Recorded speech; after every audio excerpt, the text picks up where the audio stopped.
Hello बच्चों, good morning मेरे प्यारे बच्चों। मैं आपका maths teacher Rakesh sir maths technique classes में आपका वेलकम करता हूं। जी हाँ, सभी 11th वाले बच्चे के लिए आज एक यूनिक डे है, क्योंकि आज से हम लोगों का ट्रिगोमेट्रिक स्टार्ट हो रहा है। क्योंकि हमने प्रीवियस क्लास में आप लोगों को ट्रिगोमेट्री के बारे में बताया था, साथ साथ उसमें क्या सब सिलेबस में पढ़ना है हम लोगों को, इसकी भी जानकारी आप लोगों को दी गई थी। अब आज हम लोग का फर्स्ट चैप्टर स्टार्ट हो रहा है ट्रिगोमेट्री का।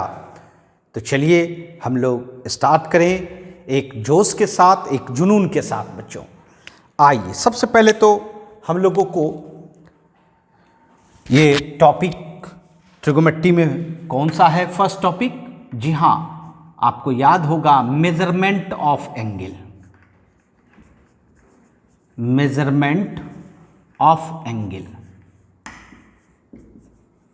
इसका मतलब है हम लोग इस चैप्टर में एंगल को मापने के लिए सीखेंगे बच्चों। मेजरमेंट मतलब मापना होता है, मापक होता है, एंगल्स जान रहे हैं। आइए हम लोग सबसे पहले इस टॉपिक से परिचय लें। इसमें आपको सबसे पहले जानना होगा एंगल, जो कि आप लोग प्रीवियस क्लास में कई बार पढ़ चुके होंगे, बट आपको मैं भी समझाऊंगा कि एंगल्स क्या होता है।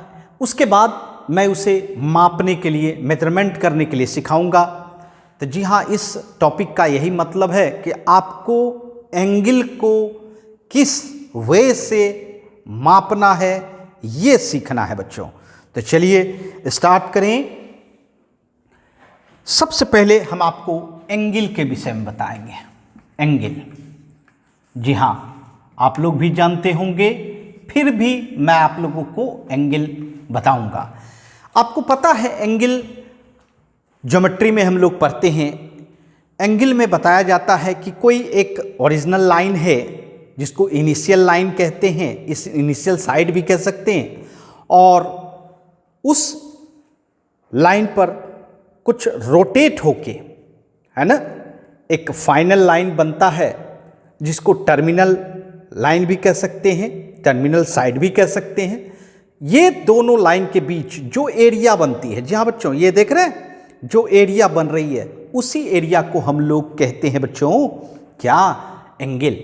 आइए जी हाँ, फिगर से समझें। ये देखिए, मैं आपको एक रे बनाता हूं। जी हाँ, ओ ए, ये ओरिजिनल रे है। इस ओरिजिनल रे को हम लोग इनिशियल रे कहते हैं। क्या कह सकते हैं? इनिशियल साइड कह देंगे, है ना। जी हाँ, उसके बाद एक दूसरा रे बनता है बच्चों ओ बी, है ना, ये फाइनल रे है। यह रे क्या कहलाता है? टर्मिनल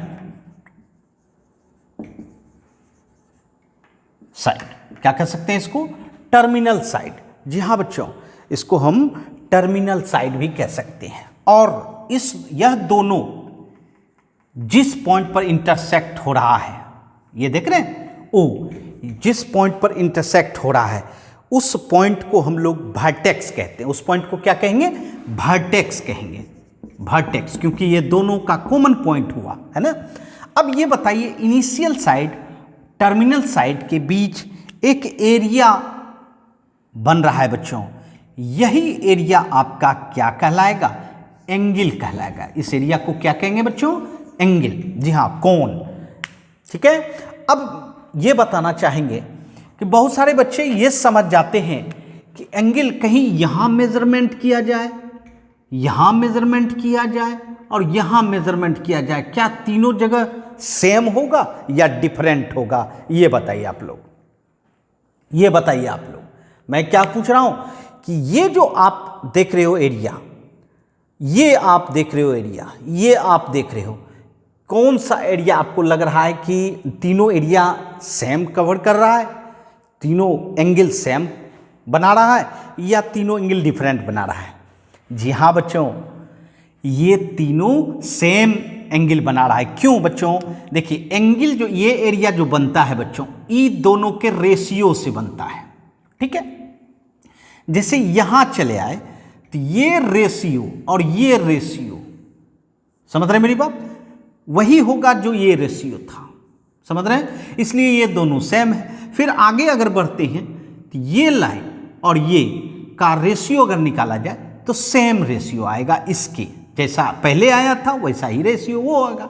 इसका मतलब है ये जो देख रहे हैं यह सेम होता है, ऐसा नहीं है होता है कि डिफरेंट हो सकता है, ऐसा नहीं। जी हाँ बच्चों, तो initial side and terminal side के बीच जो एरिया बनता है उसी एरिया को हम लोग, एरिया मतलब क्षेत्र है ना, उस एरिया को हम लोग क्या कहेंगे? एंगल कहेंगे बच्चों, समझ रहे हैं? जी हाँ, एंगल को हम अगर सिंबॉलिक रूप में देना चाहेंगे तो ऐसे दे सकते हैं। कहां पर एंगल बन रहा है? पॉइंट ओ पर, वर्टेक्स ये है आपका, तो आप इस तरह से डिनोट कर सकते हैं एंगल ए ओ बी। क्या डिनोट कर सकते हैं? एंगल ए ओ बी, अर्थात इनिशियल पॉइंट था आपका ये। उसके बाद ये भी शॉर्ट में अगर लिखना चाहेंगे तो एंगल ओ। जी हाँ बच्चों, शॉर्ट में ये भी लिख सकते हैं। तो ये हुआ एंगल बच्चों। अब जरा सा एग्जाम्पल से भी समझ ले, एग्जाम्पल से भी समझ ले बच्चों क्या है। जी हाँ, अगर आप समझ लीजिए इनिशियल लाइन, समझ रहे हैं, इनिशियल लाइन और इस पर ही टर्मिनल लाइन हो, ठीक, initial line and terminal line same line पे हो, इसका मतलब है कॉलिनियर हो, है ना, एक रेखा में हो, तो इसका मतलब एंगल बनता है बच्चों 0 डिग्री। क्या बनेगा बच्चों? Angle 0 degree. समझ रहे हैं मेरी बात? अच्छा, एक एग्जाम्पल दिया, ठीक। अब देखिए दूसरा एग्जाम्पल बना रहे हैं। ये देखिए, ये देखिए, ये देख रहे हैं, ये सपोज कीजिए कि ये एंगल 30 डिग्री बना रहा है। कितना डिग्री? 30 डिग्री, अर्थात थीटा बराबर कितना होगा? 30 डिग्री होगा, ठीक है। इसी तरह अगर हम वर्टिकल बना दें, आपका टर्मिनल लाइन वर्टिकल हो जाए, है ना, तो इसका मतलब है कितना बनेगा? 90 डिग्री। कितना बनेगा बच्चों? 90 डिग्री। यहां बच्चों समझ रहे हैं मेरी बात? आइए अब एग्जाम्पल और लेते हैं। ये थर्ड नंबर हम लोगों ने एग्जाम्पल लिया, एक 0 डिग्री, एक 30 डिग्री, एक 90 डिग्री, ठीक है। अब आप जो है एक लेते हैं बच्चों ये वाला, अगर 90 से ऊपर है तो ऐसा बनेगा। देखिए ओ ए, ये इनिशियल साइड हुआ और ये टर्मिनल साइड हुआ, इसके बीच कैसा लग रहा है कि 90 से ज़्यादा है? मान लीजिए कि 120 डिग्री बन रहा है। जी हाँ, थीटा बराबर आपका इमेजिंग कर लिए कि 120, 90 से ज़्यादा है, 90 से ज़्यादा है, ठीक है। अच्छा, अब देखिए ये दिए ओ ए और इसके जस्ट अपोजिट आपका टर्मिनल लाइन हुआ। अब बताइए ये दोनों एक लाइन में हो गया लेकिन अपोजिट है, तो ये देखिए ये क्या हो गया? ये अगर बंटवारा करेंगे तो इधर 90 इधर 90, मतलब 90 प्लस 90 कितना हो जाएगा? 180 डिग्री। तो जी हाँ बच्चों, इस तरह से आप फिगर बना सकते हैं। मतलब ये हुआ आपका सेम लाइन में आ गया, सेम डायरेक्शन में आ गया, दैट मीन्स 0 डिग्री, है ना। और अगर थोड़ा सा अप गया, है ना, एंटी क्लॉकवाइज गया, एंटी क्लॉकवाइज समझते हैं? एंटी क्लॉकवाइज मैंने घड़ी के विपरीत। जी हाँ, मैं बताऊंगा, है ना, एंटी क्लॉकवाइज घड़ी के विपरीत। घड़ी कैसे चलती है? ऐसे चलती है बच्चों, घड़ी ऐसे चलती है, लेकिन हम चल रहे हैं ऐसे। ये हुआ क्लॉकवाइज, ये क्या हुआ? क्लॉकवाइज। और ये क्या हुआ बच्चों? Anti clockwise. ये क्या हुआ? Anti clockwise. समझ रहे हैं मेरी बात? जी हाँ। तो क्लॉकवाइज एंड एंटी क्लॉकवाइज, अगर घड़ी की दिशा में चल रहे हैं तो क्लॉकवाइज हुआ, और घड़ी के विपरीत दिशा में चल रहे हैं तो एंटी क्लॉकवाइज। देखिए ये इनिशियल साइड हुआ, और ये देखिए ये आपका किधर चल रहा है, देख रहे हैं एरो जो दिख रहा है, जी हाँ बच्चों, इसका मतलब एंटी क्लॉकवाइज चल रहा है। तो ये 30 डिग्री बनाया है ना, 90 से बिलो है ना, थीटा बराबर 30 डिग्री। उसके बाद हमने टर्मिनल लाइन को एकदम वर्टिकल खड़ा कर दिया। जी हाँ, जब भी कोई भी लाइन हॉरिजॉन्टल से वर्टिकल खड़ा हो जाए तो इसका मतलब है कि कितना एंगल फॉर्म करता है, तो 90 डिग्री फॉर्म करता है। अब हम फिर 4 नंबर एग्जाम्पल लिए कि अगर एबव 90 है ना, अगर एबव 90 बनाना है तो किस तरह का फिगर बनाना होगा, तो जी हाँ इस तरह का फिगर बनाना होगा, अर्थात वर्टिकल से थोड़ा झुका हुआ रहेगा है ना, 120 डिग्री, जो कि 90 से ऊपर है ना। इसके बाद हम क्या किए कि टर्मिनल लाइन को एकदम स्ट्रेट में ले आए और जस्ट अपोजिट ले आए। इसका मतलब है 90 + 90 डबल 90 हो गया, इसका मतलब 180 डिग्री, अर्थात थीटा इक्वल टू 180 डिग्री हो गया। बात समझ रहे हैं ना? जी हाँ, तो ये एंगल का ज्ञान हुआ बच्चों। एंगल को हम लोग इस तरह से पहचानते हैं, समझ रहे हैं। अब हम आपको सिखाएंगे कि एंगल को मेजरमेंट कैसे करते हैं, है ना। अभी हम एंगल को जान रहे हैं, पहचान रहे हैं, ठीक है। चलिए इसको नोट कर लें, फिर आगे बढ़ते हैं हम लोग।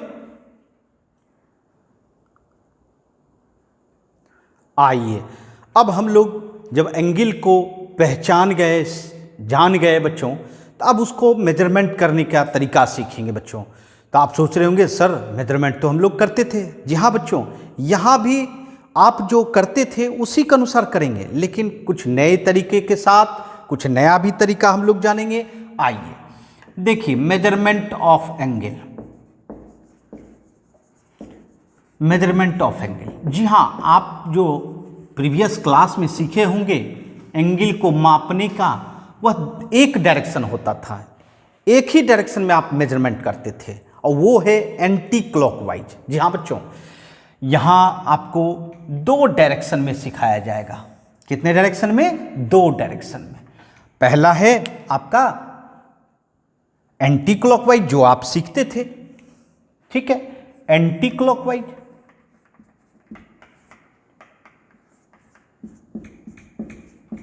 ठीक है, एंटी क्लॉक, एंटी मतलब क्लॉक, जिस तरह क्लॉक चलती है उसका अपोजिट, है ना, विपरीत। ये हुआ एंटी क्लॉकवाइज, है ना, घड़ी के विपरीत दिशा में।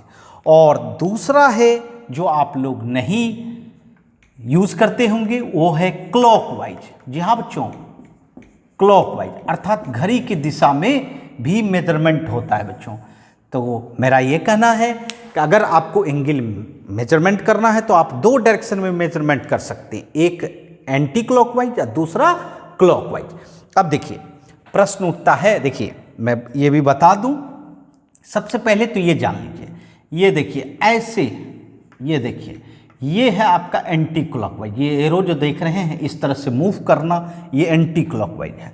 और क्लॉकवाइज है ना, क्लॉकवाइज ये देखिए ऐसे चलता है। क्यों भाई? आइए मैं यहाँ पहले घड़ी बनाऊं।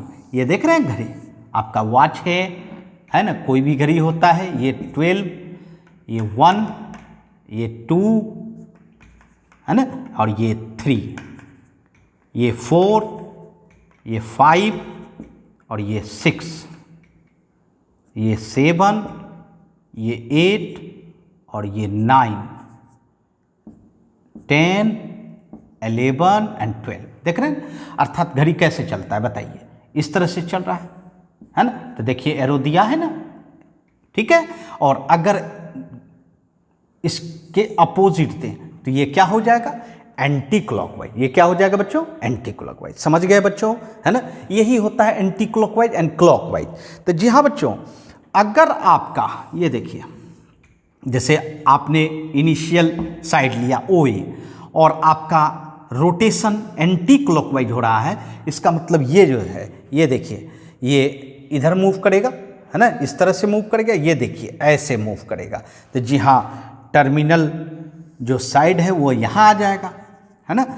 अर्थात आपका डायरेक्शन कैसा रहा, एंटी क्लॉकवाइज। तो जी हाँ बच्चों, जब एंटी क्लॉकवाइज आप मेजरमेंट करोगे तो एंगल जो है वह पॉजिटिव होगा। एंगल क्या होगा, पॉजिटिव होगा। जी हाँ बच्चों, अगर आप किस डायरेक्शन में एंटी क्लॉकवाइज मेजरमेंट करोगे तो एंगल को क्या लेना चाहिए, पॉजिटिव लेना चाहिए। ठीक है, क्या लेना चाहिए, पॉजिटिव लेना चाहिए। समझ रहे हैं मेरी बात? जी हाँ, अर्थात अगर आप किसी भी एंगल को एंटी क्लॉकवाइज मेजरमेंट करेंगे, घड़ी के विपरीत दिशा में मेजरमेंट करेंगे, तो एंगल को पॉजिटिव लेना है। ठीक है, आप देखिए, जस्ट इसका देखिए, यहाँ देखिए, ये हमने इनिशियल साइड लिया। ठीक है, अब हम इसको क्लॉकवाइज घुमाएंगे तो देखिए ऐसे ना घूमता है, इसका मतलब ये नीचे जाएगा, ये देखिए ऐसे बनेगा। ठीक है, अब देखिए ये टर्मिनल हुआ, ये जो आपका एंगल होगा यह क्या होगा, निगेटिव होगा।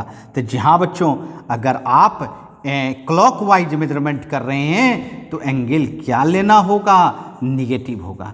इसका मतलब है एंगल के साइन से आपको पता चल जाएगा कि आपने एंटी क्लॉकवाइज लिया है या क्लॉकवाइज लिया है। जी हाँ बच्चों, प्रीवियस क्लास में आपने सिर्फ और सिर्फ क्या पढ़ा था, एंटी क्लॉकवाइज, क्योंकि वहां आप लोगों को सिर्फ एंगल पॉजिटिव मेजरमेंट करने के लिए सिखाया गया होगा। बात समझ रहे हैं ना? जी हाँ, ये डिफरेंस है। तो आप दोनों तरीका का इस्तेमाल कर सकते हैं। ठीक है, आइए कुछ एग्जाम्पल भी देखें, एग्जाम्पल भी देखें, एग्जाम्पल भी देखें। देखिए, ये लीजिए, ये ओ ए लाइन लिया, ये देखिए, ये लाइन किधर चल रहा है, एंटी क्लॉकवाइज की क्लॉकवाइज, एंटी क्लॉकवाइज, तो ये +30 डिग्री। जी हाँ, ये क्या होगा, +30 डिग्री। बात समझ रहे हैं, ये क्या होगा, +30 डिग्री। अब देखिए, एक यहाँ लेते हैं, ये ओ ए बी। अब देखिए, ये मेरा रोटेशन जो हुआ, ओ ए टर्मिनल में चलाया, ओ बी, अर्थात 120 डिग्री। तो ये पॉजिटिव हुआ, ये क्या हुआ, पॉजिटिव हुआ। क्यों भाई, एंटी क्लॉकवाइज मेजरमेंट हो रहा है। बात समझ रहे हैं ना? जी हाँ, अर्थात जब भी इनिशियल साइड से आपका एंटी क्लॉकवाइज रोटेशन होना शुरू हो जाए, समझ जाइए आपका एंगल पॉजिटिव होगा। ठीक है, इसमें आइए, इसमें भी देख लेते हैं, हम लोग देख लेते हैं। ओ ए लाइन है, ठीक, अगर देखिए ऐसा हो, ये देखिए ये कैसे मूव कर रहा है, आपका रोटेशन कैसा हुआ, ये ओ ए लाइन है, टर्मिनल लाइन ऐसे है, इसका मतलब है यह किधर मूव किया है, यह मूव किया है बच्चों क्लॉकवाइज मूव किया है। तो क्लॉकवाइज मूव किया है तो क्या होगा, माइनस होगा। इसका मतलब माइनस से भी पता चल रहा है कि यह क्लॉकवाइज मूव कर रहा है। ठीक है, आइए फिर एक फिगर और बनाए, ये देखिए ओ ए पी, देखिए तो जरा, ये देखिए ये आपका मूव किया। ठीक है, अगर इधर से आप मेजरमेंट कर रहे हैं तो आपको -120 डिग्री देना होगा। समझ रहे हैं? जी हाँ, इसको अगर आप इधर से भी सोचेंगे, अगर इधर से सोचेंगे तो पॉजिटिव एंगल मेजरमेंट होगा, लेकिन अगर आप इधर से सोचेंगे तो क्या होगा, निगेटिव एंगल। तो अगर डायरेक्शन, जी हाँ, डायरेक्शन पर डिपेंड करता है कि आप किधर से सोचते हो, एंटी क्लॉकवाइज सोच रहे हो तो पॉजिटिव एंगल लेना है, और अगर क्लॉकवाइज सोच रहे हो तो निगेटिव लेना है। जी हाँ बच्चों, आपको पूरे ट्रिगोमेट्री में इसका इस्तेमाल करना है। तो आप समझ गए होंगे कि एंगल को हम दो डायरेक्शन में मेजरमेंट कर सकते हैं, एक एंटी क्लॉकवाइज और एक क्लॉकवाइज। एंटी क्लॉकवाइज जब भी मेजरमेंट करेंगे पॉजिटिव एंगल लेंगे, और क्लॉकवाइज जब भी मेजरमेंट करेंगे निगेटिव एंगल लेंगे। ठीक है, चलिए इसको नोट कर लें। आइए अब हम लोग जब मेजरमेंट करने के लिए सीख गए, तो अब हम लोग को थोड़ी सी और सुविधा दी जा रही है इसमें कि देखिए, सबसे पहले तो आप जानते होंगे कि अगर कोई भी एक कंप्लीट रोटेशन पूरा कर ले, कंप्लीट रोटेशन कितना एंगल बनाता है, 360। जी हाँ बच्चों, 360 एंगल बनाता है बच्चों। तो हम लोगों को क्या किया गया है कि इसके लिए एक रिजल्ट बताया गया, क्वाड्रेंट। क्वाड्रेंट है ना। क्वाड्रेंट क्या किया गया बच्चों कि इसको 4 पार्ट में, जहां इसको बोला जाता है चतुर्थांश, इसमें 4 पार्ट में बांट दिया है पूरा रोटेशन को, कंप्लीट रोटेशन को 4 पार्ट में। जैसे यहां से स्टार्ट हो और यहां जाके खत्म हो, तो ये हो गया कंप्लीट रोटेशन, मतलब 360 डिग्री। इसको क्या किया, 4 पार्ट में बांट दिया और उसको कहा गया क्वाड्रेंट। क्या बोला गया बच्चों, क्वाड्रेंट। अब देखिए क्या, अगर 0 डिग्री से 90 डिग्री की बात करें कि 0 से 90 तक इसके बीच अगर कोई एंगल आता है तो इसको समझा जाएगा कि फर्स्ट क्वाड्रेंट में है। कहां समझा जाएगा, फर्स्ट क्वाड्रेंट में। कहां से कहां तक, 0 से 90 तक, ठीक है। उसके बाद अगर 90 से 180 के बीच आ जाए, है ना, 90 से कहां 180 के बीच, तो इसको समझा जाएगा सेकेंड क्वाड्रेंट। इसको 4 पार्ट में बांट दिया हम लोग की सुविधा के लिए बच्चों, है ना। 180 से अगर 270 तक की बात करें तो इसको थर्ड क्वाड्रेंट कहा जाता है बच्चों, और 270 से 360 की बात करें तो फोर्थ क्वाड्रेंट होता है, इसीलिए इसका नाम रखा गया क्वाड्रेंट, ठीक है। अब ये भी बता दूं कि अगर आप आगे भी बढ़ते हो, आगे भी एंगल होता है, तो यही first, second, third and fourth जिसमें प्रवेश कर जाए।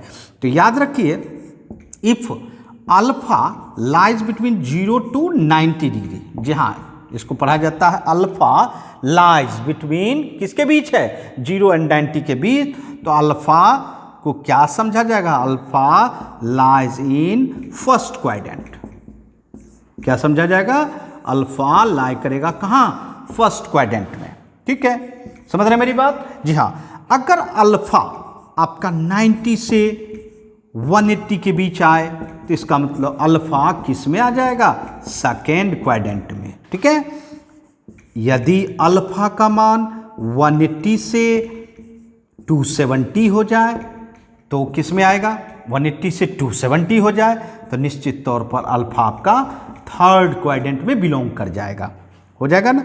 और यदि अल्फा का मान 270 से 360 हो जाए तो आपका अल्फा लाई कर जाएगा फोर्थ क्वाड्रेंट में। तो जी हाँ बच्चों, इसीलिए बच्चों इसको कहा जाता है क्वाड्रेंट। अब आपसे कुछ क्वेश्चन पूछें बच्चों, बताओ आप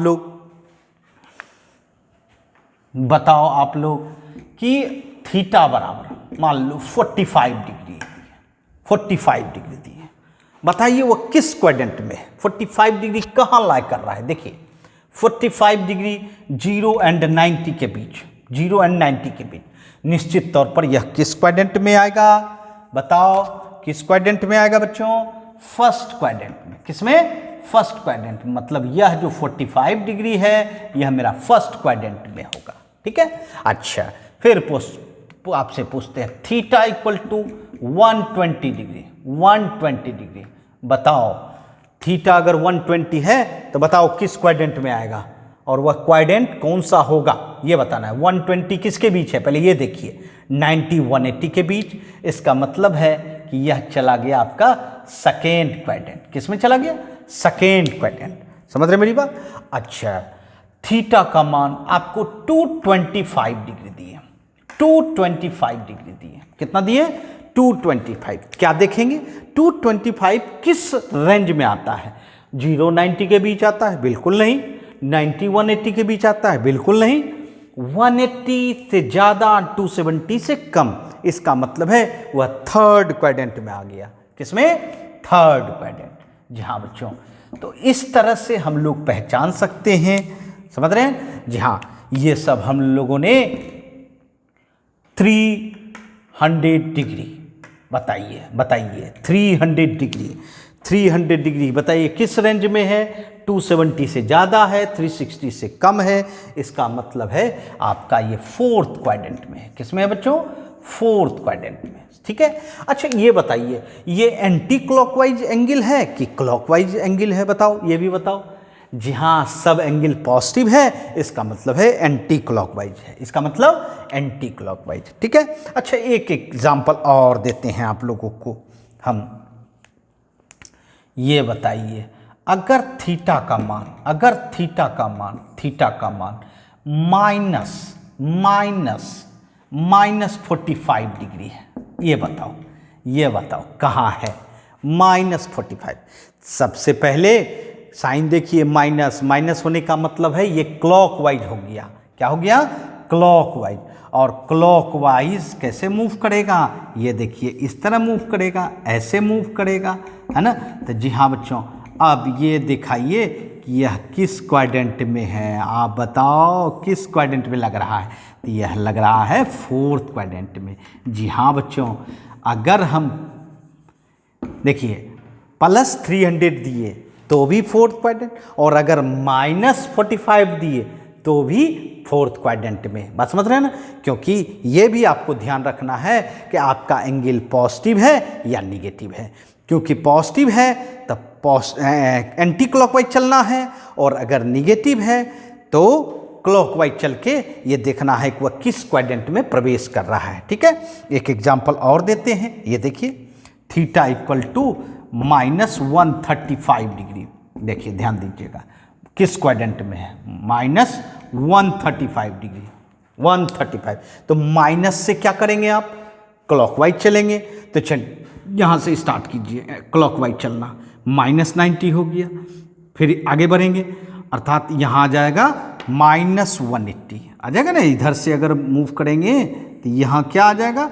-180, जबकि आपका -135 है। तो -135 किस में आ जाएगा? 3rd क्वाड्रेंट में। ठीक है, किस में आ जाएगा? 3rd क्वाड्रेंट में। तो जी हाँ बच्चों, आपको ये भी ज्ञान रहना चाहिए कि आपका एंगल पॉजिटिव है या निगेटिव है। अगर पॉजिटिव है तो एंटी क्लॉकवाइज चलना, और निगेटिव है तो क्लॉकवाइज चलना। बात समझ रहे हैं ना? और उसके बाद आप क्वाड्रेंट को खोज लें। ठीक है, बहुत सुविधा होगा क्वाड्रेंट को जानने के बाद। ठीक है, नोट कर लें बच्चों।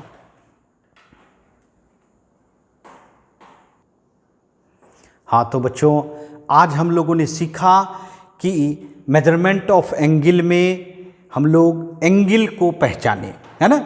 मेजरमेंट ऑफ एंगल में क्या पहचाने? पहले एंगल को। उसके बाद हम लोगों ने जाना बच्चों कि एंगल को किस डायरेक्शन में मेजरमेंट कर सकते हैं। तो anti clockwise and clockwise. Anti clockwise में एंगल पॉजिटिव और क्लॉकवाइज में एंगल निगेटिव। जी हाँ बच्चों, कुछ सेकंडों में आप जवाब दे सकते हैं। उसके बाद हम लोगों ने जाना क्वाड्रेंट।